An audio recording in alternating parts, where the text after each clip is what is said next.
अस्सलामुअलैकुम। तो first theorem के बाद हम सेकंड थ्योरम अभी समझेंगे और सीखेंगे और डिस्कस करेंगे। सेकंड थ्योरम में भी आपने वही काम करना जो पहले आपने फर्स्ट थ्योरम में किया।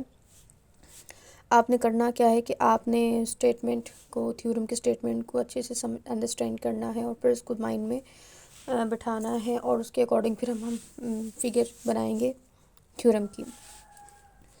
हमारे पास स्टेटमेंट में ये हमारी स्टेटमेंट है। ये क्या है? आ स्ट्रेट लाइन, फिर यहाँ पे कॉमा दिया हुआ है।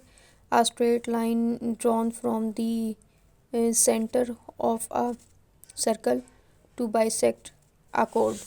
तो सबसे पहले हमने ये समझना है बच्चों के कोड क्या होता है, ठीक है। अब इसमें straight line drawn from the centre of the circle, circle का जिक्र ये हुआ है और उसके अंदर एक लाइन, स्ट्रेट लाइन ड्रॉ करनी है और उसके बाद बाइसेक्टर का भी जिक्र हुआ है और कोड का भी जिक्र हुआ है, ठीक है। तो आपने ये सारे काम करने हैं और पहले आप देखेंगे आपने क्या करना है कि एक आपने सर्कल ड्रॉ करना है, ठीक है। ये आपका एक सर्कल हो गया। उसमें आपने देखें स्टूडेंट, देखें हम एक और सर्कल ड्रॉ करेंगे। ये देखें,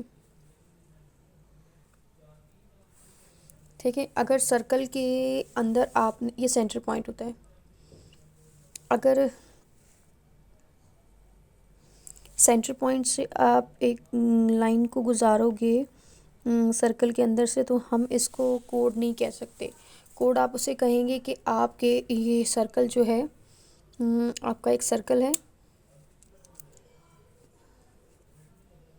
और उसमें से आपने साइड में से, ऊपर से या नीचे से, यानी वो लाइन जो सेंटर पॉइंट को टच ना करे, इसका कोड। तो हमने, उन्होंने कहा है कि एक आपने सर्कल के अंदर एक कोड बनाना है। ये कोड आप यहाँ भी बना सकते हो, यहाँ भी बना सकते हो, जैसे मर्ज़ी आप बना लें, लेकिन मैंने शेप के अकॉर्डिंग कोड बनाया। उसमें से आपने एक सेंटर पॉइंट से गुजारती हुई एक लाइन आपने परपेंडिकुलर भी ड्रॉ करना है, ठीक है। ठीक है, परपेंडिकुलर ड्रॉ करने के बाद आपने सेंटर को कोड के दोनों साइड से आपने ज्वाइन कर देना है, ठीक है। ये आपकी देखें शेप, ठीक है। फिर आपने इनको नेम भी दे देना है, ए बी ओ। अब हमारे पास ये 2 ट्रायंगल्स बन चुकी हैं, 1 एंड 2। ये आपकी शेप थी कि आपने एक सर्कल ड्रॉ किया, कंस्ट्रक्ट किया, फिर आपने एक कोड उसमें कंस्ट्रक्ट किया, फिर आपने परपेंडिकुलर या बाइसेक्टर, आप इसको जो मैं फ़िलहाल यहाँ पर परपेंडिकुलर को बाइसेक्टर का नाम दिया, यानी सेंटर पॉइंट से आपने कोड के सेंटर में बाइसेक्टर एक ड्रॉ करना है और उससे फिर आपने ओ का नेम देते हुए और फिर आपने यहाँ पर एम का नेम भी देना है, यानी बाइसेक्टर का नाम ओ एम होगा, ठीक है। बाइसेक्टर का नेम ओ एम होगा। उसके बाद आपने ओ को ज्वाइन करना है ए के साथ, ओ को ही ज्वाइन करना है बी के साथ। ये हमारी शेप हो चुकी है। सेकंड थ्योरम बहुत आसान है और इजी भी है और शॉर्ट भी है। तो थोड़ी सी मैं आप यहाँ पर हिंट और इम्पॉर्टेंट गेस देना चाहूँगी। वो ये है कि जब भी आप लोग एग्ज़ाम में प्रिपरेशन करो थ्योरम की, तो वो थ्योरम जिसकी स्टेटमेंट छोटी होती है, स्टेटमेंट ज़्यादा बड़ी नहीं होती, तो आपको थ्योरम जो एग्ज़ामिनर है वो ज़्यादा थ्योरम देते हैं और ज़्यादा बड़े थ्योरम नहीं आते, स्टेटमेंट जिनकी कम हो तो वो। लेकिन ये थ्योरम बहुत छोटा है, तो आपने 5 ही थ्योरम करने हैं इस यूनिट से, तो आप ये ज़रूर थ्योरम करेंगे, ठीक है। तो आपने स्टेटमेंट में देखा स्ट्रेट लाइन, एक स्ट्रेट लाइन हमने ड्रॉ की, एक स्ट्रेट लाइन हमने ड्रॉ की, उसके बाद फिर हमने सेंटर पॉइंट भी लिया, उसके बाद फिर हमने बाइसेक्टर भी बनाया, फिर उससे पहले हमने कोड भी बनाया था, फिर हमने ओ को ए से ज्वाइन कर दिया। तो ये हमारे शेप के बाद अब हम जो है गिवन की तरफ जाएंगे। हमने गिवन में mid point, M is the mid point of any कोड। ये हमारे पास कोड है, उस पर हमने, ये ए बी हमारा कोड है, उस पर मिड पॉइंट हमने एम लिया। और ये कोड का नेम क्या है? Line segment A B of a circle with centre O, और सेंटर ओ से हमने left and right side increase किया, हर कोड बना दिया है। अच्छा जी, वेयर कोड line segment A B is not a diameter, उन्होंने कहा है कि सेंटर ओ की हेल्प इसलिए ली गई है क्योंकि वहाँ पर एक बाइसेक्टर बना है जिसका जिक्र हम बाद में करेंगे, लेकिन ये एक डायमीटर नहीं है। डायमीटर का मतलब स्टूडेंट ये होता है कि आपके जो है ये देखें, ये डायमीटर है, यानी सेंटर के सर्कल के सेंटर से गुजरती हुई लाइन जो लेफ़्ट और राइट साइड को क्रॉस करे, लेकिन सेंटर से गुजरेगी, थोड़ा सेंटर से गुजरी है, तो ये हमारा डायमीटर नहीं है। ये देखिए सेंटर से नहीं गुजरी, सेंटर से नहीं गुजरी, ये परपेंडिकुलर बनी है बस। अच्छा रिवियर कोड A B is not diameter, ये भी प्रूफ हो चुका है।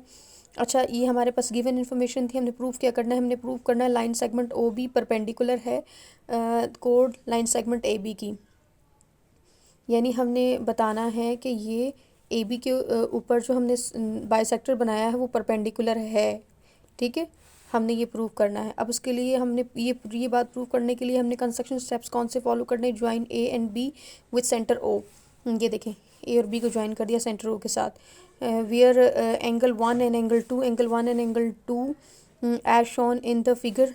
उसके लिए प्रूफ क्या करेंगे, जल्दी से हम देख लेते हैं, जो कि बेहद आसान है। आपने ये पॉइंट्स पे याद करना है। देखें, आप पॉइंट्स पे कैसे याद करोगे, सबसे पहले आपने स्टेटमेंट प्रूफ लिखना है, प्रूफ वो है प्रूफ और ये प्रूफ। ठीक है, आपने ये स्पेलिंग का भी ख्याल रखना है, और इस प्रूफ के लिए आपने स्टेटमेंट एंड रीज़न देने हैं। जैसे कि मैंने आपको थ्योरम नंबर 1 में भी बताया कि जो स्टेटमेंट देंगे उसका रीज़न सामने देना है।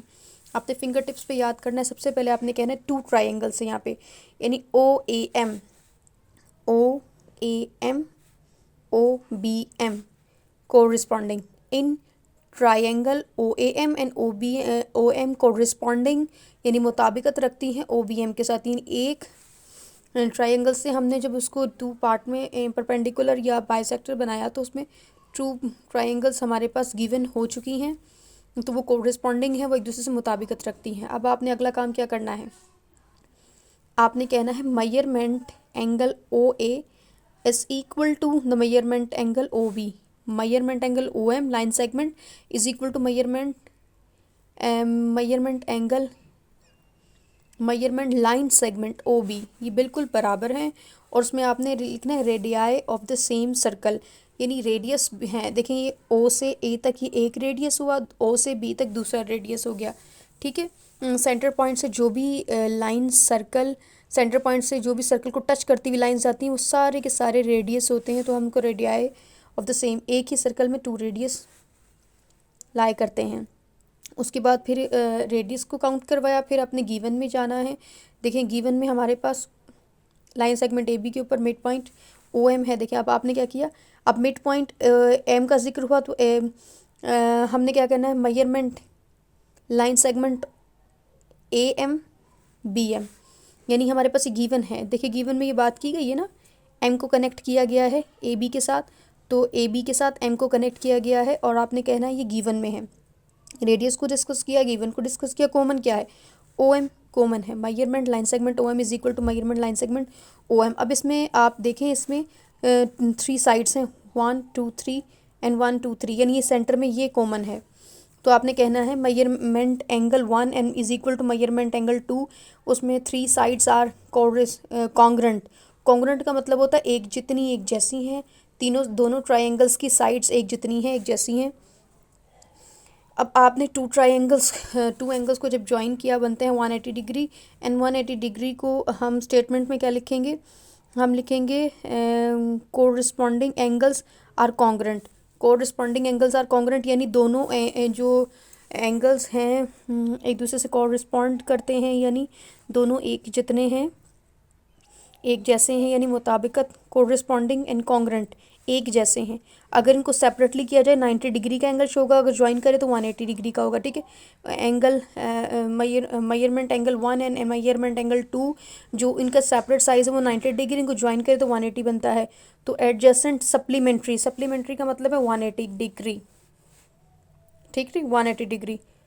उसके बाद सिमिलरली ठीक है, measurement angle 1 and is equal to measurement angle 2 is equal to 90 degree from 1 I and double I. देखिए, आई एंड डबल आई में बात कह दी है हमने कि ये दोनों एंगल इनकी साइड्स इक्वल हैं और इनको ज्वाइन करें तो 180 बनते हैं। अगर सेपरेटली आप इनको जज करें या फिर आप उनको वेरीफाई करने की कोशिश करें या फिर आप इनको इनको मज़ीद डिस्कस करने की कोशिश करें तो इस तरह प्रूफ होगा कि ये सेपरेटली जो एंगल है वो 90 डिग्री का होगा। और अगर हम इनको ज्वाइन करें, इनको प्लस करें तो 180 डिग्री बनता है। फ्रॉम आई एंड डबल आई से ये चीज़ प्रूफ होती है। तो इस तरह ये साबित हुआ कि line segment O M perpendicular है लाइन सेगमेंट ए बी पर। तो ये इस तरह आपका थ्योरम नंबर 2 कंप्लीट हो गया। ठीक है, अस्सलाम वालेकुम वरहमतुल्लाहि वबरकातुहू।